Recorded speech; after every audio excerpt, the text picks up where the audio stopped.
క్రమశిక్షణ సోదర భావానికి ప్రతీకగా నిలిచే ఈ నెలలో ముస్లిం సోదరులు కఠిన ఉపవాస దీక్షలు నమాజులతో ఆధ్యాత్మిక చింతనలో గడుపుతుంటారు. ఇఫ్తార్ విందులు మార్కెట్ల సందడితో నగరం కొత్త కళను సంతరించుకుంది. మరోవైపు మైనార్టీ రెసిడెన్షియల్ పాఠశాలలో కూడా ప్రభుత్వం తరపున సహార్ ఇఫ్తార్ కోసం పోషకాహారం అందించే ప్రత్యేక ఏర్పాట్లు చేస్తున్నారు. ఈ విషయంపై మరిన్ని వివరాలు మా ఏఎన్ఎన్ ఛానల్ ఉర్దూ ప్రతినిధి ఖజీర్ అహ్మద్ అందిస్తారు. अस्सलाम वालेकुम नाज़रीन, जैसा कि आप लोग जानते हैं रमज़ान मुबारक का महीना चल रहा है और अल्हम्दुलिल्लाह आदिलाबाद के अंदर रमज़ान मुबारक का महीने में आदिलाबाद के शाम के अवाक़ात में इफ्तार के अवाक़ात में शहर की मार्केटें सजाई जाती हैं मुख्तलिफ़ पकवानों से। आज हम यहाँ पर भुक्तापुर में सबसे हटकर मुख्तलिफ़ अक़साम की मुख्तलिफ़ गोशों की अलग अलग चीज़ें पकाई जाती हैं, जिनसे हम बात करने की कोशिश करेंगे। सरकार हुकूमत की तरफ से माइनॉरिटी रेसिडेंशियल स्कूल चांदा बॉयज़ 1 और बॉयज़ 2 में इफ्तार का प्रोग्राम आज अरेंज किया गया है।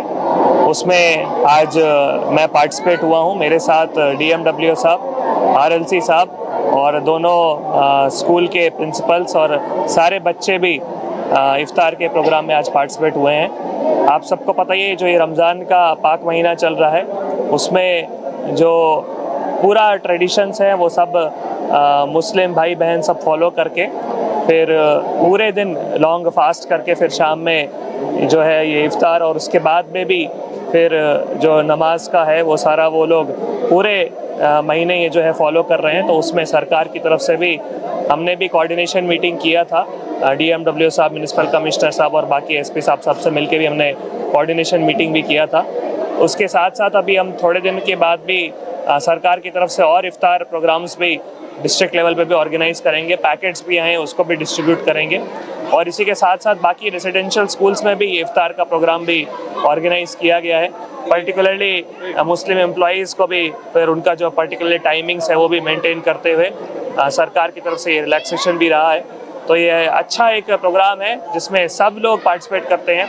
सारे गवर्नमेंट एम्प्लॉयज़ हो गए, इर्रेस्पेक्टिव ऑफ रिलीजन, सब पार्टिसिपेट करके जो एक भाईचारा है और जो अल्टीमेटली ये जो रमज़ान का महीना है, ये महीना बेसिकली सैक्रिफाइस का महीना और भाईचारा बनाने का महीना, सारे कम्युनिटीज़ मिल के रहें और जो ट्रेडिशन है वो बड़े से लेकर छोटे तक भी पास होता है। तो आज एक और अच्छी बात क्या हुई है कि कुछ 29 बच्चे फिर वो कुरान भी पढ़ के एक ट्रेडिशन पास हुआ है। बड़े से लेकर जो छोटे हैं, जो यहाँ के जो इमाम साहब हैं, उन्होंने बच्चों को कुरान पढ़ाया है और इंशाअल्लाह वो थोड़े दिन बाद कुरान का मतलब भी समझ के फिर उसके बाद वो अपने जीवन में भी पूरे लाइफ में भी कुरान का जो मकसद है उसको भी वो अमल करते हुए एक अच्छा सिटीज़न बनेंगे और अपने कम्युनिटी का, पूरे आदिलाबाद डिस्ट्रिक्ट का भी नाम रोशन करेंगे। उस तरह से हमारी तरफ से भी माइनॉरिटी स्कूल्स के लिए पूरी सपोर्ट रहती है और ऐसे प्रोग्राम से पार्टिसिपेट करके हम बच्चों को भी इनकरेज करते हैं।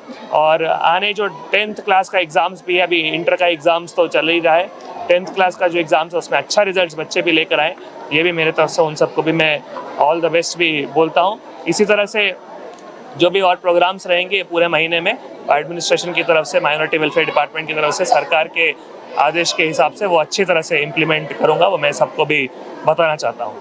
के बारे में हाँ, तो इसका ये देखिए, government online hall ticket WhatsApp का मेथड इसलिए लाई गई है ताकि बच्चों को कहीं प्रॉब्लम नहीं हो। तो ऑनलाइन हॉल टिकट जो भी डाउनलोड करेंगे वो भी वैलिड रहेगा। हमने चीफ सुपरिटेंडेंट्स को भी इंस्ट्रक्शंस दिया गया है। एक्चुअली इसके पहले DO साहब ने प्राइवेट स्कूल्स वालों से मीटिंग भी रखा था कि आप कहीं पर भी हॉल टिकट देने के लिए कोई भी इशू नहीं करें, बट अगर कहीं पे भी इशू आ रहा है तो ऑनलाइन हॉल टिकट की फैसिलिटी है, डाउनलोड करें और अपने एग्जाम सेंटर के लिए जाएं, उसको भी एक्सेप्ट किया जाएगा।